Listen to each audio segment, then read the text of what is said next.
أعوذ بالله من الشيطان الرجيم بسم الله الرحمن الرحيم الحمد لله رب العالمين الصلاة والسلام على رسول كريم وعلى آله وأصحابه أجمعين رب اشرح لي صدري ويسر لي أمري واحلل عقدة من لساني يفقه قولي. You are reflecting on the Surah Al-Fatiha and especially that one verse that relates to the social aspect of the human being, the communal aspect of the human being, and the need for community.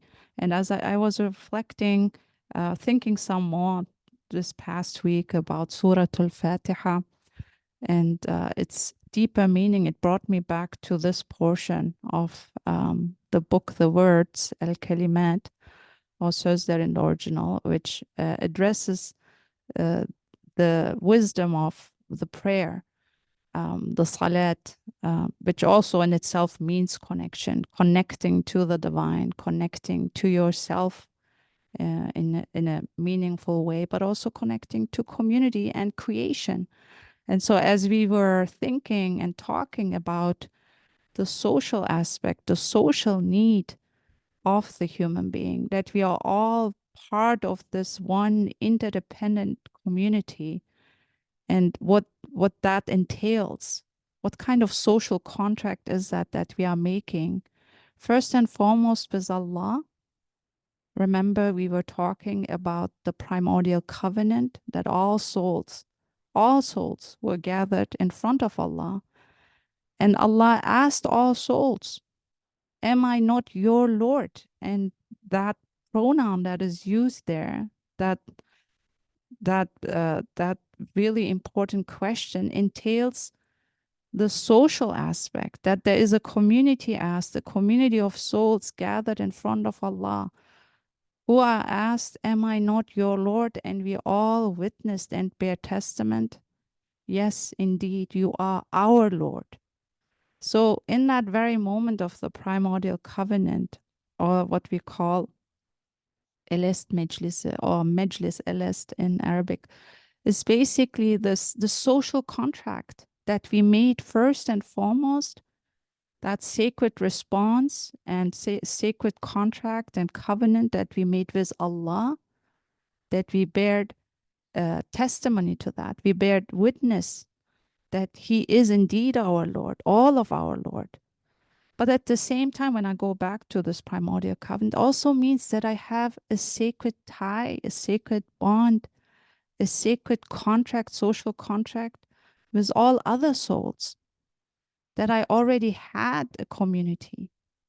And so I was not standing alone in front of Allah, but I was part of the sacred community all along. So how did I get there that I thought I'm just an ego, I'm just an entity to myself, that I am not in need of others?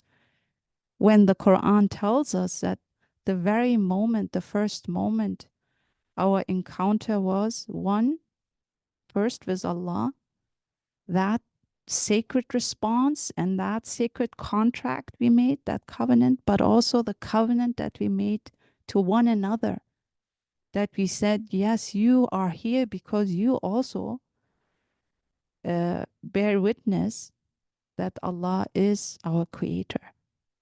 And so fundamentally, that when we are reminded of this in the Surah Al-Fatiha, إِيَّاكَ نَعْبُدُ وَإِيَّاكَ نَسْتَعِينُ, you are the one we worship.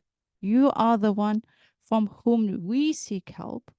We acknowledge that we are all part and parcel of the sacred community, that each and every soul has testified to the divine existence. And so I cannot be just on my own. I have been, since my very existence, embedded in the sacred community.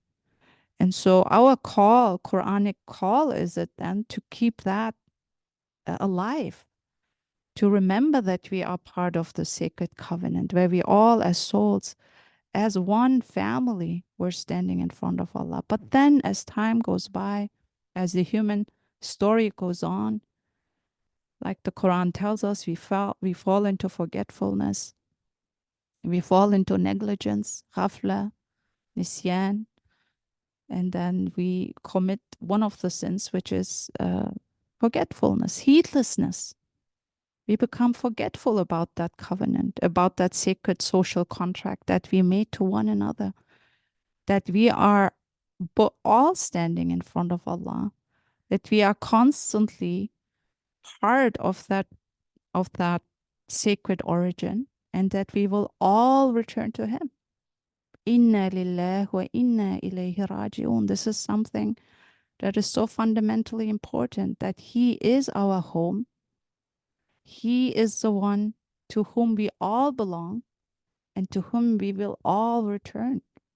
There's so much in this statement. It's not something that we just say when somebody dies, but this fundamental acknowledgement that Allah is our home and He is our return. We will return to Him, and that we all belong to Him, no exceptions.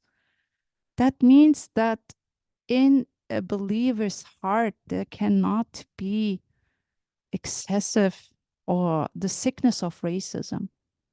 There cannot be the sickness of discrimination. There cannot be the spiritual sickness of intolerance. There cannot be the sickness of aggressive nationalism, excessive nationalism, creating boundaries. Yes, this person might not agree or not embrace faith in Allah, but I can still see that they are a creation of Allah and respect them, treat them with dignity and care and compassion. That doesn't mean that I have to compromise my commitments and my truth claims. It doesn't mean that I negotiate my beliefs. No, it just means you are my fellow human being. You have an ego, you have a heart, you have a soul, you have a mind. You are a mirror of the divine, even if you do not acknowledge God's existence.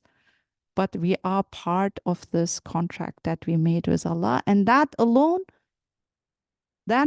encourages me, motivates me to treat you with respect and dignity. That's it. That's the foundational Adamic covenant. Goes back to that first departure point, that sacred social contract. So Benim this is really telefona da important. ses açar mısınız bana? Ben ses duymuyorum. Okay. Let me see why. I'll try my best to increase the volume. Sometimes I have some audio issues. So let me go back Selamünaleyküm. to Sesim geliyor mu?